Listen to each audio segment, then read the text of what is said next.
Hello दोस्तों, नमस्कार। साक्ष्य अधिनियम में आज हम पढ़ेंगे चैप्टर 10 को, जिसमें बताया गया है कि जो साक्षी है उसकी परीक्षा किस प्रकार की जाएगी, उस परीक्षाओं का क्या क्रम होगा, किस प्रकार उन्हें कोर्ट में बुलाया जाएगा। जो परीक्षा होती है चीफ, री और जो क्रॉस एग्जामिनेशन है उसका क्या प्रोसीजर होता है, जो सूचक प्रश्न जिसे बोलते हैं, लीडिंग क्वेश्चन बोलते हैं, वो क्या होते हैं, किस परीक्षा के अंदर लीडिंग क्वेश्चन पूछे जा सकते हैं, किस परीक्षा में नहीं पूछे जा सकते। तो वीडियो को शुरू करते हैं। सबसे पहले सेक्शन 135 कहती है साक्ष्यों को पेश करना और उनकी परीक्षा का क्रम। सेक्शन 135 में ये बताया गया है जो एग्जामिनेशन होनी है विटनेस की, वो किस प्रकार से की जाएगी, किस मामले में किस प्रकार से की जाएगी। तो सेक्शन के अंदर बताया गया है कि अगर मामला क्रिमिनल है, आपराधिक मामला है, दंडिक मामला है, तो उस मामले में जो अपना क्रिमिनल प्रोसीजर कोड है, सीआरपीसी है, उसके अनुसार उस व्यक्ति की जो एग्जामिनेशन की जाएगी। और यदि सिविल मामला है तो सिविल प्रोसीजर सीपीसी के तहत, सिविल प्रोसीजर कोड के तहत उस व्यक्ति की परीक्षा की जाएगी। साथ में इसमें यह भी बताया गया है कि यदि मामला अपवाद के अंतर्गत, इन दोनों के अंतर्गत ही नहीं आता है, सीआरपीसी और सीपीसी के अंतर्गत नहीं है, तो उस स्थिति के अंदर न्यायालय अपने विवेकानुसार डिसीजन ले सकता है कि किस प्रकार उस विटनेस की है वो एग्जामिनेशन की जानी है और उस विटनेस की परीक्षा की जानी है। ये बताया गया सेक्शन 135 में।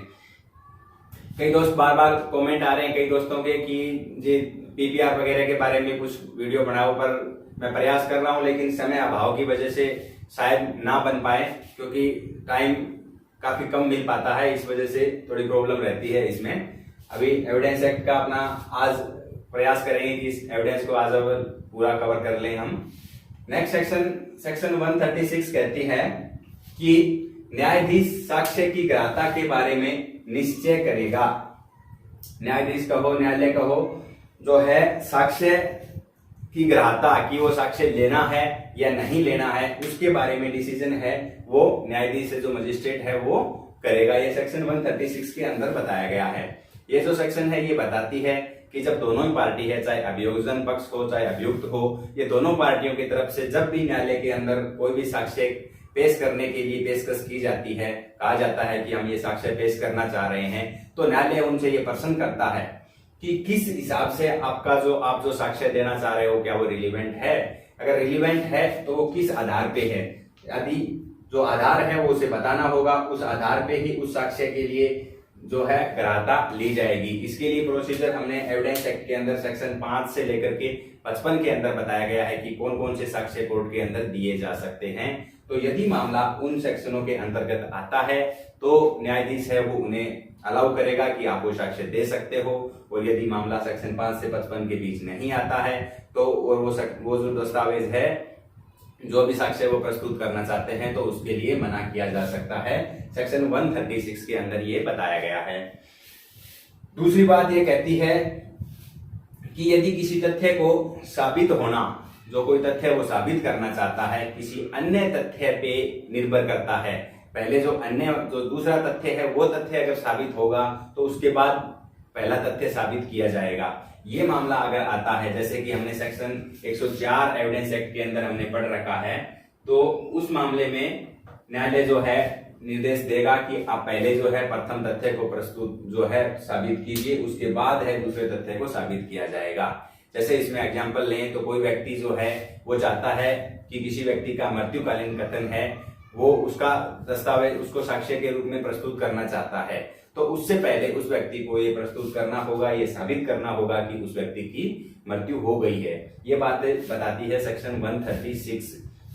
या फिर अगर हम बात करें सेकेंडरी एविडेंस के बारे में, तो सेकेंडरी एविडेंस के बारे में सेक्शन 65 के अंदर प्रोसीजर जो बताया गया है, यदि कोई व्यक्ति कह रहा है कि मुझे सेकेंडरी एविडेंस प्रस्तुत करने की परमिशन दी जाए, इजाजत दी जाए, तो उससे पहले उस व्यक्ति को वो प्रस्तुत करना होगा, सेक्शन 65 का क्राइटेरिया पूरा करना होगा। उसे बताना होगा कि जो प्राथमिक साक्ष्य है या तो वो खो गया है, नष्ट हो गया है, या और किसी कंडीशन की वजह से सेक्शन 65 के अंतर्गत आता है, तब उसको जो है दूसरा साक्ष्य प्रस्तुत करने की अनुमति दी जाएगी। ये बताया गया है।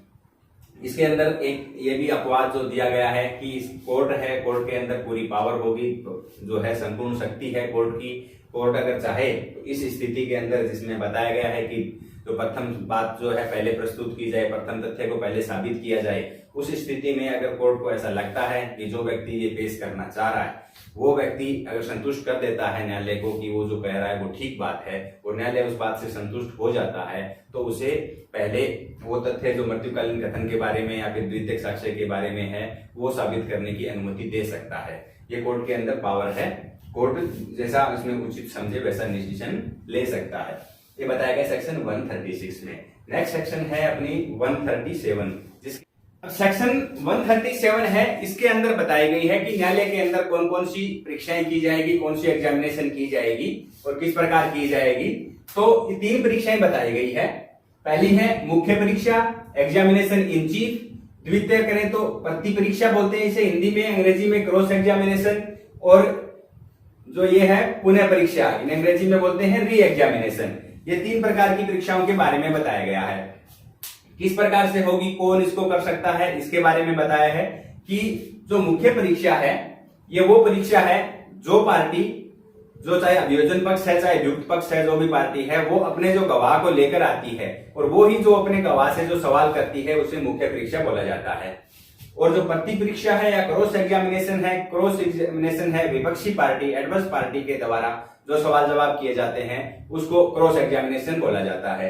और जो क्रॉस एग्जामिनेशन होने के बाद जो पार्टी उस गवाह को लेके आई थी वो ही उससे सवाल जवाब करती है, उसे री एग्जामिनेशन बोला जाता है। जैसे जैसे समझते हैं, ये ए है ये अभियोजन पक्ष है और बी है ये अभियुक्त पक्ष है।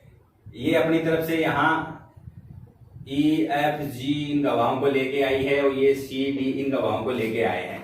तो अब जो है ये अपने गवाहों को लेके आए हैं और इनके साथ लाने के बाद इनसे जो सवाल जवाब करता है वो होता है मुख्य परीक्षा। और वो मुख्य परीक्षा होने के बाद इनसे जो ये ए दूसरी पार्टी है बी, ये अगर इनसे सवाल जवाब करेंगे तो वो बोला जाता है क्रॉस एग्जामिनेशन। और जब इसने क्रॉस एग्जामिनेशन कर ली और ये ही पार्टी दोबारा इनसे सवाल जवाब करेगी वो होती है पुनः परीक्षा। और इनकी विपरीत अगर करें तो इनके से जो गवाहों से है ये करेगा ये मुख्य परीक्षा, और जो ए है उनके गवाहों से जो परीक्षा करेगी वो क्रॉस एग्जामिनेशन या फिर प्रति परीक्षा बोला जाता है इसको। अब बात करें इसमें सेक्शन 138 की, तो 138 में बताया गया है कि परीक्षाओं का क्रम क्या होगा, पहले कौन सी परीक्षा होगी, उसके बाद कौन सी होगी, क्या प्रोसीजर होगा। तो इसके अंदर जो बताया गया है, सबसे पहले एग्जामिनेशन इन चीफ, उसके बाद क्रॉस एग्जामिनेशन और उसके बाद री एग्जामिनेशन की जाएगी। इसके अंदर ये भी बताया है कि जो मुख्य परीक्षा है और जो पुनः परीक्षा है उसके अंदर केवल जो सुसंगत तथ्य हैं उन्हीं के बारे में सवाल जवाब किए जाएंगे, लेकिन क्रॉस एग्जामिनेशन में ऐसी कंडीशन नहीं है, उसमें अन्यतर सवाल भी पूछे जा सकते हैं। उसमें सेक्शन 138 में बताया गया है कि जो पुनः परीक्षा है उसकी क्या दिशा होगी, किस प्रकार पुनः परीक्षा में क्या पूछा जाना है। तो पुनः परीक्षा में बताया गया है कि जिस पार्टी ने क्रॉस एग्जामिनेशन कर लिया उसके क्रॉस एग्जामिनेशन करने के बाद उससे संबंधित जो सवाल हैं उनका जो स्पष्टीकरण है उन सवालों का स्पष्टीकरण करने के लिए ही पुनः परीक्षा की जाएगी। यदि कोई नया सवाल उससे अगर पूछा जाता है जो कि मुख्य परीक्षा में नहीं पूछा गया था, न्यायालय की परमिशन से पूछा जाएगा, और वो अगर सवाल पूछा गया तो उसके बाद जो एडवर्स पार्टी है, विपक्षी पार्टी है, उसको भी क्रॉस एग्जामिनेशन का मौका दिया जाएगा। उस सवाल के प्रति उस व्यक्ति से क्रॉस एग्जामिनेशन करने का मौका उसको दिया जाएगा। ये बताया गया है पुनः परीक्षा की दिशा के बारे में सेक्शन 138 के अंदर। अब नेक्स्ट सेक्शन है सेक्शन 139, जिसमें बताया गया है कि जो दस्तावेज किसी से मंगाया जाता है तो क्या प्रोसीजर है। अब 139 में है कि किसी दस्तावेज को पेश करने के लिए सम्मिलित व्यक्ति की प्रति परीक्षा। सेक्शन 139 ये बताती है कि किसी व्यक्ति को सम्मन किया गया था कि उसके पास जो कोई दस्तावेज है उस दस्तावेज को पेश करना है उसको न्यायालय के अंदर, और वो व्यक्ति जब दस्तावेज लेके अगर न्यायालय के सामने आता है तो उस व्यक्ति से किसी भी प्रकार की परीक्षा नहीं की जाएगी। यदि उससे किसी प्रकार की परीक्षा करनी है तो उसके अलग से उस व्यक्ति को सम्मान करना होगा, उसे साक्षी के रूप में बुलाना होगा, तभी उससे किसी प्रकार की परीक्षा की जा सकती है। वरना यदि उससे केवल दस्तावेज मंगाया गया है तो उससे किसी भी प्रकार का सवाल जवाब नहीं किया जाएगा। ये बताती है सेक्शन 139। सेक्शन 140 कहती है कि आचरण का साक्ष्य देने वाले साक्षी की क्रॉस और री एग्जामिनेशन की जा सकेगी। हमने इससे पहले वीडियो में हमने कवर करा था जो आचरण के संबंध में जो सेक्शन थी, सेक्शन 52, 53, 54 और 55 जो थी, उसके बारे में उसमें जो बताया गया था कि आचरण का साक्ष्य नहीं दिया जाएगा किसी व्यक्ति का, चाहे सिविल मामला हो, क्रिमिनल मामला हो। लेकिन उसके अंदर यह भी बताया गया था कि जब अभियुक्त व्यक्ति खुद ही अपने शील का साक्ष्य देता है तो उस व्यक्ति की कटाक्ष के रूप में उसका साक्ष्य दिया जा सकता है। तो यही बात ये सेक्शन 140 बताती है कि आचरण का जो साक्ष्य देने वाले व्यक्ति है उससे केवल और केवल क्रॉस एग्जामिनेशन और क्रॉस होने के बाद उसकी री एग्जामिनेशन की जा सकती है, मुख्य परीक्षा आचरण के संबंध में नहीं की जाएगी। उसी सेक्शनों की ये सेक्शन पुष्टि कर रही है। अब बात करते हैं सेक्शन 141, काफी इंटरेस्टिंग सेक्शन है, इंपॉर्टेंट भी सेक्शन है। सेक्शन में बताया गया है सूचक पर्सन के बारे में। सूचक पर्सन यानी कि लीडिंग क्वेश्चन।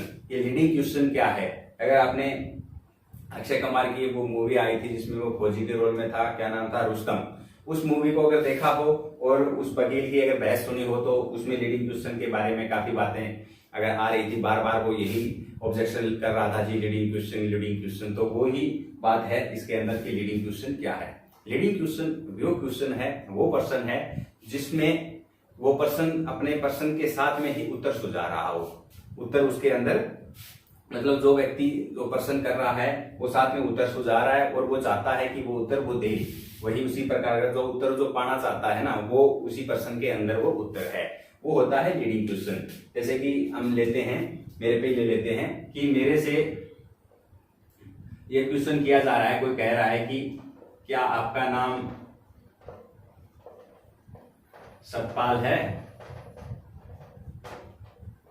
अब ये क्वेश्चन किया जा रहा है तो मेरे को क्या है, उसने मेरा नाम भी साथ में बोल दिया कि आपका नाम सतपाल है। मैं कहूंगा जी हाँ जी, क्लियर मेरा नाम सतपाल है, क्योंकि मुझे इसमें हाँ ही ना करना है। जो उत्तर देना चाहता है वो उत्तर इसमें साथ में ही किया हुआ है। दूसरा, साथ में ही वो क्वेश्चन करता है कि क्या आप राजस्थान से बिलोंग करते हो, क्या आप राजस्थान के रहने वाले हो। वो क्वेश्चन लीडिंग क्वेश्चन में आएगा। मैं कहूंगा जी हाँ, मैं बिल्कुल राजस्थान का रहने वाला हूं। तो ये चीज है, ये है लीडिंग क्वेश्चन, जिसके अंदर उत्तर छुपा हुआ हो, उसको बोलते हैं लीडिंग क्वेश्चन। ये सेक्शन 141 में बताया गया लीडिंग क्वेश्चन के बारे में। अब सेक्शन 142 में ये बताया गया है कि ये जो लीडिंग क्वेश्चन है ये कब नहीं पूछे जाने चाहिए।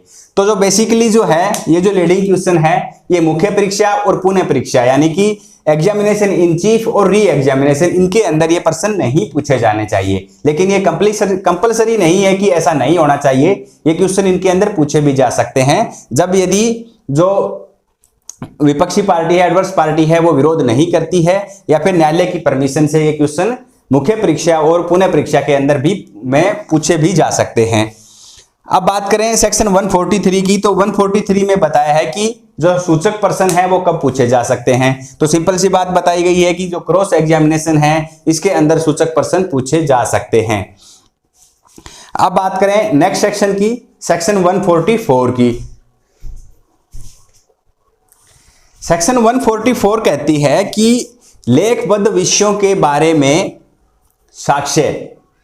इस सेक्शन में यह बताया गया है कि जब कोई साक्षी है वो परीक्षा के अधीन है, मतलब वो परीक्षा दे रहा है, अपना साक्ष्य दे रहा है, गवाही दे रहा है, और उससे जब कोई सवाल पूछा जाता है, प्रश्न पूछा जाता है कि वो जो किसी बात के बारे में कथन कर रहा है, किसी संपत्ति, किसी संविदा, किसी चीज के बारे में कथन कर रहा है, क्या वो चीज किसी दस्तावेज के अंतर्निहित है या नहीं है, किसी दस्तावेज के अंदर लिखित है, और वो जो साक्षी है वो कहता है कि ऑफ कोर्स ऐसा है कि ये जो है किसी दस्तावेज के अंदर है, तो उस स्थिति के अंदर जो विपक्षी पार्टी है वो जो है इस बात का ऑब्जेक्शन कर सकती है, ऐसा बोल सकती है कि उससे पहले, उस व्यक्ति का साक्ष्य लेने से पहले उस दस्तावेज को कोर्ट के अंदर प्रस्तुत किया जाए, ऐसा वो पार्टी कह सकती है। या फिर उससे ऐसा कह सकती है कि उस व्यक्ति की गवाही लेने से पहले या तो वो व्यक्ति ये साबित करे कि जो सेकेंडरी एविडेंस के रूप में उस व्यक्ति की परीक्षा की जा रही है, या फिर वो दस्तावेज कोर्ट के अंदर होना चाहिए,